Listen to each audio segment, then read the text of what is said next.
Before we get curious, we are so excited to tell you about Fairy Tales Hair Care. My little brother Noah and I go to camp. There are so many things my parents do to get us ready to have fun in the sun. We get Olivia and Noah ready for camp by packing all the essentials, like a bathing suit and a water bottle. We also couldn't imagine sending them off to camp without some of our favorite Fairy Tales Hair Care products. Lots of kids get lice at camp, and that's not a good time at all. Definitely not. After we style your hair in the morning, we protect you from lice by using Fairy Tales Rosemary Repel Hairspray. After using the hairspray, my hair looks great and I don't have to worry about lice. There are other critters at camp like flies, gnats, and mosquitoes that can also ruin a fun day. That's why I use Fairy Tales Bug Bandit. It keeps all of those annoying pests away from me. Not only that, but it's safe because it doesn't contain DEET or any other toxins. And I finish every camp day off with the amazing Fairy Tales Sun and Swim shampoo and conditioner. Their shampoo and conditioner help get rid of chlorine green and sea salt, and they also keep your hair nice and smooth. All of the Fairy Tales hair care products are safe to use, and as an added benefit, they all smell incredible. We just can't get enough of Fairy Tales hair care. It gives us peace of mind to know that we don't have to worry about head lice, mosquitoes, chlorine green, and other things that might get in the way of my kids having their best summer ever. The amazing folks at Fairy Tales Hair Care were kind enough to offer a 10% discount on all of the incredible products we mentioned, just for listeners of Curious Kid Podcast. All you have to do is visit their website by clicking on the link in the episode notes and by entering coupon code CKP10. It's time to get curious.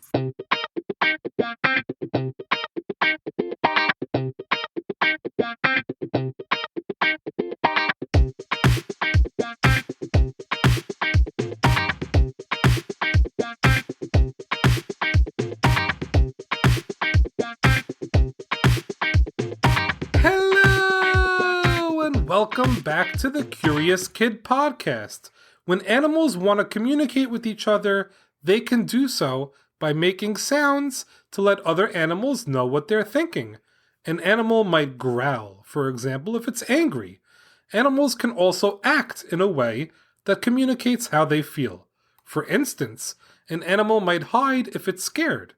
Over many, many years, humans have developed a way to effectively communicate with each other on a level that animals can't possibly communicate. And we're going to learn more about that this week. Quintuple mailbag! Quintuple mailbag! Hi Olivia, my name is Felix and I am 7 years old. I live in Sevenoaks, England, and think your podcast is 15,000 stars. I listen to it in the car every day on the way to school and have learned a lot. I want to know how language was invented, why different countries speak different languages, and what the first language was. I would love it if you can get curious about language, as I think it would be a really interesting subject for your listeners. Thank you for keeping curious kids around the world happy. From Felix. Hi guys, we love your podcast. It's very interesting. We were wondering if you could get curious about languages. What was the first language? We would love to know. From Vivian, Lyza, and Jack of Lower Merion, Pennsylvania. My name is Greybear and I live in Eugene, Oregon. How are languages made? Hi there, my name is Ellie. I'm from Sydney, Australia. I'm 5 years old and love listening to your podcast. Every night I listen to sometimes 3 of them. I love listening to them so much. I'd love to hear an episode about how people made up languages and what the first language was and how different languages come about. Carry on with the good work. Regards, Ellie. Hello, Jacob and Olivia. My name is Riley. I'm 7 years old and I live in Dalyellup, Western Australia. We only just started listening to your podcast, but my mom and I love it. It's the first podcast I have listened to. I'm curious about language and why different people use different languages. Keep up the amazing work, and I will hopefully be up to date soon. From Riley. Wow, we are so lucky to have listeners from around the world that asked us to get curious about languages. Thank you for giving us a great topic to get curious about. Felix, Vivian, Lyza, Jack, Greybear, Ellie, and Riley. If all of you are curious about languages, that probably means we have many more listeners that must be curious about languages because languages are so interesting. I can't wait to learn more. So let's get things started with the question of the week. The question of the week is, how short is the shortest alphabet? There are 26 letters in the English language. Some languages have more than that, and others have less. Can you guess how many letters are in the shortest alphabet of any of the different languages? While you're guessing, I have some disappointing news to share with you. Nobody is exactly sure how language began. Some experts believe in continuity theories, which suggest that languages developed gradually over time. People that believe in continuity theories think that language is so complicated that it couldn't possibly have developed quickly. Other experts believe in discontinuity theories, which suggest that language came about pretty quickly during the course of evolution. We truly have no idea whether we've been using language for millions of years, or whether it developed more recently, like with Cro-Magnon man about 125,000 years ago. Nobody is quite sure when language began. There are even debates about how words were created. There is a theory called the mama theory that means that simple words were given to the most important things, like mama. There is also the bow wow theory, which is the idea that humans created words to imitate animals around them. That's how words like moo or oink may have come to be. The obvious problem with this theory is that different languages use different words to mimic animals. Take the pig, for example. In English, the sound a pig makes is oink oink. In Chinese, it's actually oi oi. And in Russian, it's hairu hairu. The three sounds in English, Chinese, and Russian sound nothing alike. There is the poo-poo theory, which means that words came from vocal responses to things like laughter and pain. Words like ha-ha and ouch could have developed this way. The big problem with this theory is that many animals make sounds when they experience pain or fear or other strong emotions, and those animals haven't developed a complex language from those sounds. There are many other theories that have been suggested for how language began, and they are all very hard to prove. Chances are, the true beginning of language in humans is some combination of many of the different theories. There are over 7,000 languages being used around the world. Why do we need so many languages? Why can't we just have one universal language? Wouldn't that make things a whole lot easier? That's a great question. It's one I've thought about before. The two biggest reasons why it is unlikely that everybody would share a universal language is that, number one, languages change, and number two, language is identity. Let's discuss the first point. Languages change over time. Have you ever heard of William Shakespeare? He was a poet that lived almost 500 years ago. He wrote his plays and his poetry in English, the same language that we are speaking this very moment. But as you would see if you read a passage from a Shakespeare play, English has changed a lot in the last few hundred years. Here is a famous passage from the play Romeo and Juliet. O Romeo, Romeo, wherefore art thou Romeo? Deny thy father and refuse thy name, or if thou wilt not be but sworn, my love, and I will no longer be a Capulet. Were you trying to follow Olivia as she read those words? Do you know what they mean?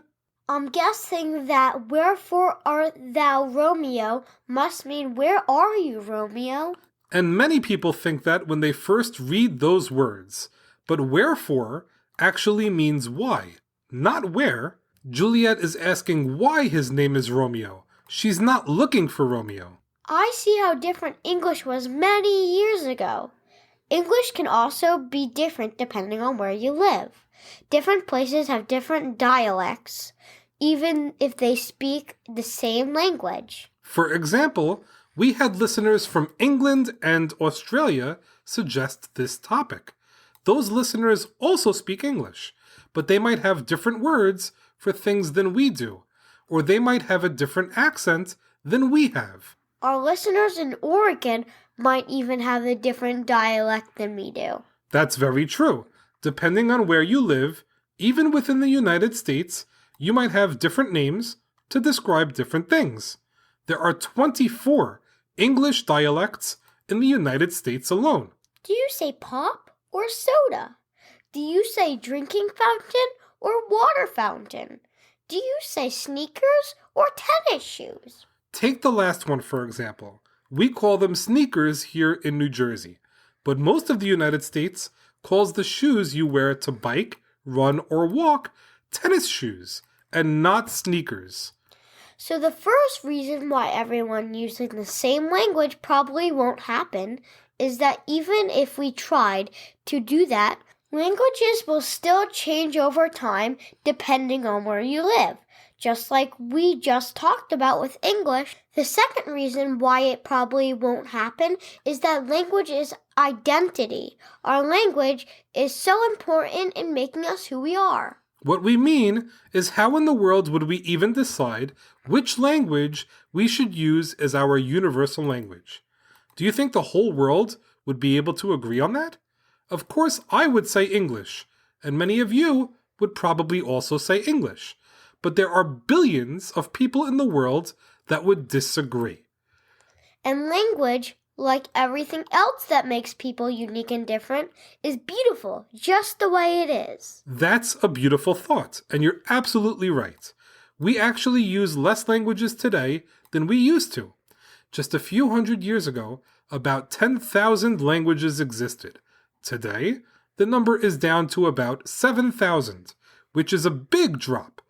That might mean we are closer to all speaking the same language, but we are still very far away from that, with thousands of languages still in use. Let's learn more about the beautiful languages that exist today. Even though there are 7,000 languages being used today, only 23 of those languages are used by more than half of the people in the world. Also, more than half of the world's population is bilingual, meaning they speak 2 languages. There are a bunch of languages that have been around for more than 2,000 years, and they include Aramaic, Chinese, Egyptian, Farsi, Greek, Hebrew, Korean, Italian, Sanskrit, and Tamil. It's unclear which of those languages came first. 300 languages are spoken in the United States. That's a lot, but the country that has the most different languages is Papua New Guinea. More than 800 languages are spoken there. Almost all of the languages that exist were influenced by other languages. Tons of English words were derived from other languages. Even the word alphabet came from another language. The word alphabet came from Greek. The first 2 letters in the Greek alphabet are alpha and beta. Smush those 2 words together and you get alphabet. The word anonymous comes from Greek. Guru comes from Sanskrit. Safari comes from Arabic. Cartoon comes from Italian. Cookie comes from Dutch. And ketchup comes from Chinese. The English language has over 250,000 words total, giving it the largest vocabulary of any language. Even though there are so many words, the average person only uses a few hundred unique words every day. The most spoken language in the entire world is Chinese Mandarin. More than 1.3 billion people speak Chinese Mandarin. Here's the craziest fact of the episode. Despite being the most spoken language worldwide, Chinese Mandarin is also considered the hardest language to learn. There is no alphabet. Instead, symbols are used. The average speaker of Chinese Mandarin knows more than 8,000 symbols. English might not be the most spoken language worldwide, but it is the language of the air. That's because pilots and airplane crew are required to know English anywhere in the world. The most common letter in English is the letter E. The letter E appears in about 11% of every word we say or write. Are you wondering what the longest word in the English language is?